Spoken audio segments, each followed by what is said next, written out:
Coming up on today's episode of Airborne Unlimited, Toyota patents flying car concept. Reno Air Race pilot Darryl Greenamyer has gone west. And pilots fatally injured in South Carolina accident were not rated for the aircraft.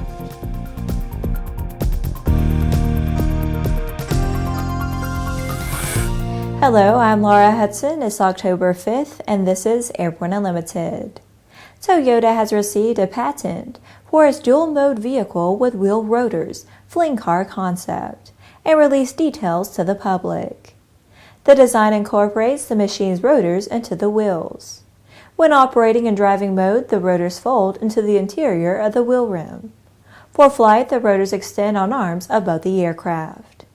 According to the patent, the four wheels of the vehicle operate in the traditional manner. Each wheel also includes at least one rotor housed fully within the rim of the wheel, beneath the wheel cover in land mode. To transition to flight mode, the wheel arms lower the body of the vehicle to the ground surface by pivoting about the central pivots. Once the vehicle is positioned on the ground, the wheel arms and central pivots rotate around a longitudinal axis of the vehicle to raise the wheels off the ground. Then the rotors extend beyond the rim of the wheels to a position configuration that allows them to generate lift. The wheels do not have axles, so they move only forward and backward. Driving on the ground is similar to a tracked vehicle, steering by changing the speed at which the tires rotate.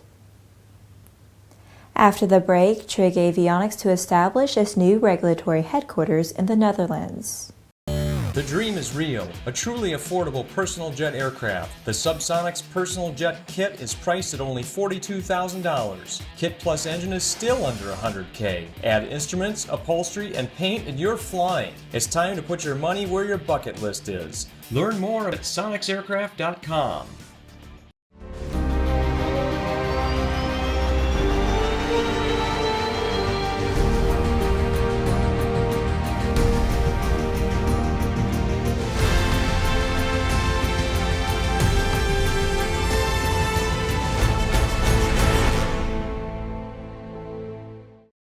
Welcome back. If you have a story suggestion for Airborne Unlimited, Aero-TV, Airborne Unmanned, the AMA Drone Report, our website or podcast, just email to news-by@aero-news.net.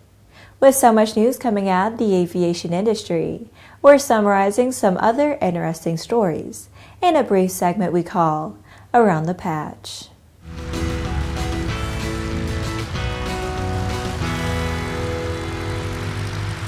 Edinburgh-based Trig Avionics Limited has announced plans to move its regulatory headquarters to the Netherlands as part of its planned European expansion.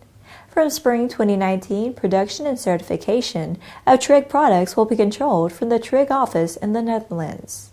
This change in compliance will mean Trig products are unaffected by any potential disruption caused by Brexit aviation restrictions, as reported in news media. Boeing and its subsidiaries Jeppesen and Aviol have joined with Robotic Skies, a leading commercial unmanned aircraft system support services provider, to develop and deliver industry-leading supply chain management and optimization analytics and maintenance, repair and overhaul services for the commercial and civil UAS markets. AYJET, an approved training organization and a flight school based in Istanbul, has selected the new Sonaca two-seater single-engine aircraft. AYJET has decided to purchase 6 Sonaca 200 aircraft in order to enlarge its aircraft fleet. AYJET plans to enlarge its fleet with Sonaca planes and globally develop the new partnership in the future.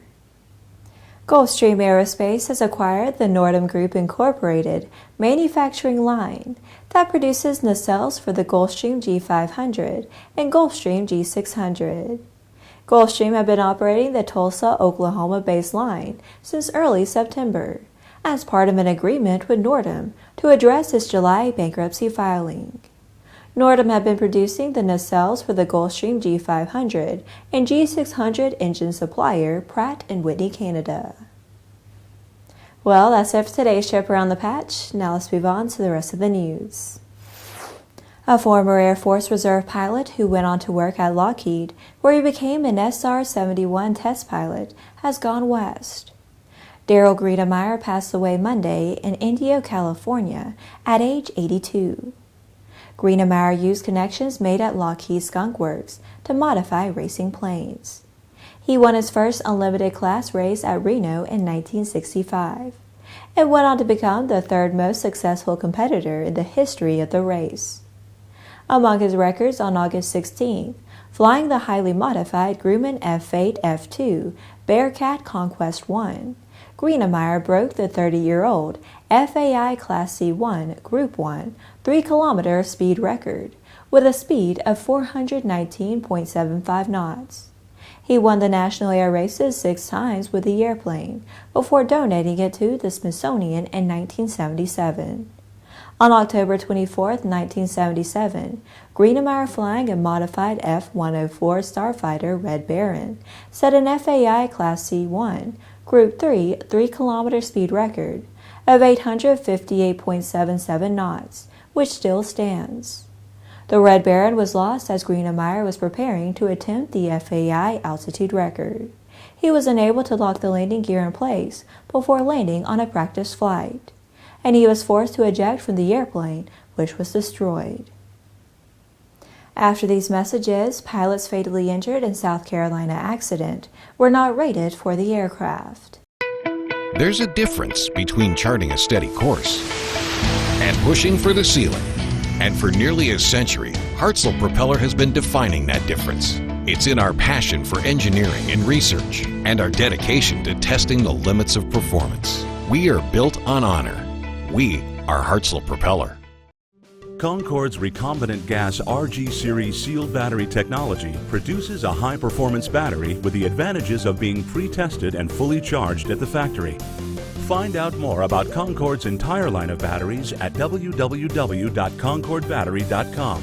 Concorde, the heart of your aircraft. Welcome back. The two pilots who were aboard a Dassault Falcon 50 jet that was involved in a runway excursion at Greenville Downtown Airport last week were not type rated in the jet, according to the FAA. Both pilots, Stephen Fox and John Caswell, were fatally injured in the accident.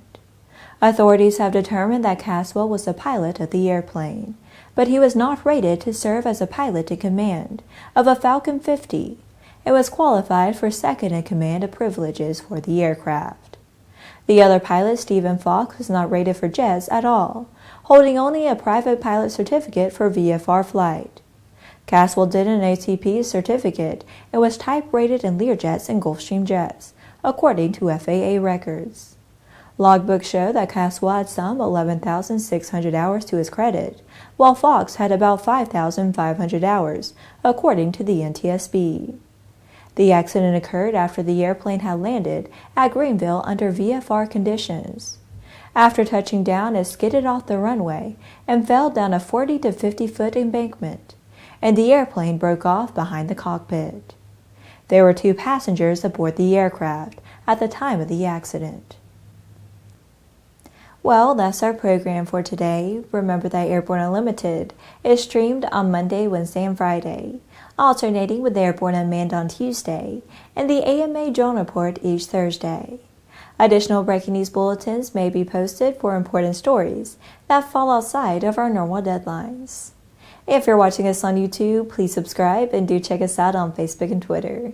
Get comprehensive, real-time, 24/7 coverage of the latest aviation and aerospace stories anytime at aero-news.net. Have a great weekend, and we'll see you Monday.